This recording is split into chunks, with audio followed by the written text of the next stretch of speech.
Please stop!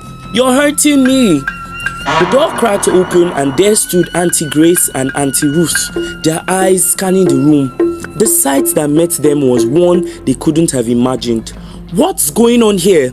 Auntie Ruth's voice trembled, anger and disbelief laced into every word.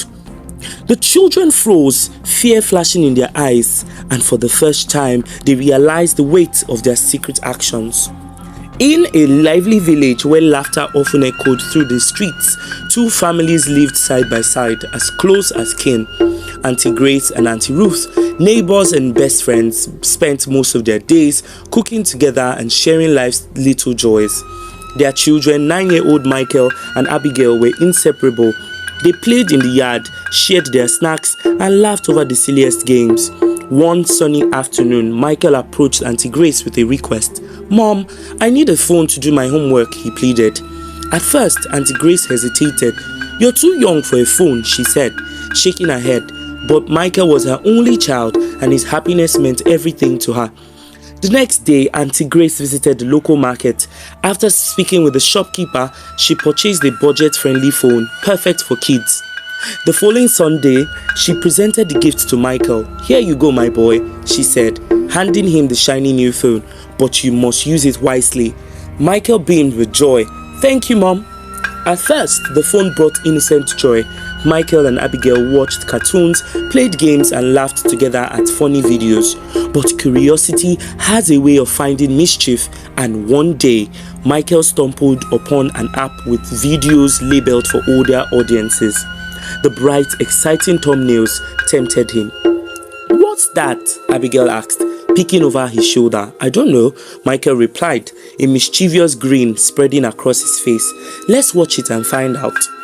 They sneaked into Michael's room, locked the door, and clicked play.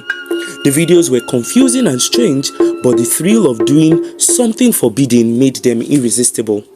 "Don't tell anyone," Michael whispered, and Abigail nodded, sealing their secret pact. Days turned into weeks, and the children's behavior began to change. They played outside less often and spoke in hushed tones. Their own once carefree laughter was replaced by nervous glances and whispered secrets. One afternoon, Auntie Grace came home earlier than expected. The house was eerily quiet. Suspicious, she headed to Michael's room and knocked on the door. "Michael, Abigail, what's going on in there?" The children panicked. Michael quickly hid the phone, but Auntie Grace wasn't convinced. She opened the door. She spotted the device on the bed. She picked it up and scrolled through its history. Her face paled. "Michael, what is this?" she asked, her voice shaking with disbelief. Abigail burst into tears, and soon the story reached Auntie Ruth. Both families sat down for a serious conversation. "How did we not notice this sooner?" Auntie Ruth asked, her voice tinged with guilt. Though scolded, Michael and Abigail kept their secret habit alive, finding clever ways to hide their actions. They even set alarms to ensure they stopped before their mothers returned. Their curiosity deepened as they discovered new content, and soon they began to wonder about things they couldn't fully understand. "What do you think they mean by this?" Abigail asked one day, pointing to a scene on the phone. Michael frowned, thinking hard. "I don't know, but maybe we can figure it out ourselves." Abigail hesitated, unsure of where this would lead, but her loyalty to her best friend outweighed her doubts.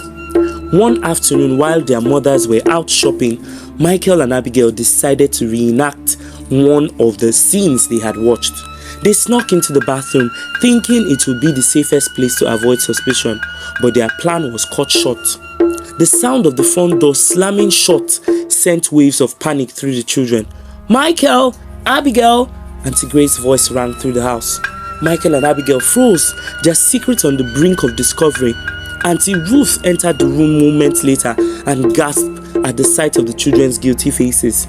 The phone lay on the bathroom counter, betraying their actions. "What in the name of God is going on here?" Auntie Ruth demanded, her voice trembling with a mix of anger and heartbreak. The phone was confiscated and both mothers were devastated. Auntie Ruth fainted from the shock, and despite the best efforts of the doctors, she never regained consciousness. The loss shook both families to their core. Determined to prevent further harm, Auntie Grace and the community elders held a meeting. The children's actions were discussed and stricter measures were put in place. Michael's phone was permanently taken away, and he and Abigail were no longer allowed to spend unsupervised time together. Auntie Grace stepped in to care for Abigail, ensuring she felt loved despite her mother's absence. Both children were enrolled in after-school programs and church classes to instill moral and ethical values. Over time, Abigail and Michael began to understand the consequences of their actions. Their families became more involved in their lives, guiding their curiosity in healthier directions. This experience served as a powerful reminder of the importance of vigilance in parenting and the need for open communication with your children. Curiosity is natural, but without guidance, it can lead to dangerous paths. This story highlights the responsibility parents have in shaping their children's values and the importance of creating a safe environment for them to grow. So if this story resonated with you, please like and subscribe to Rema Tales and Truths for more captivating folk tales and lessons from life.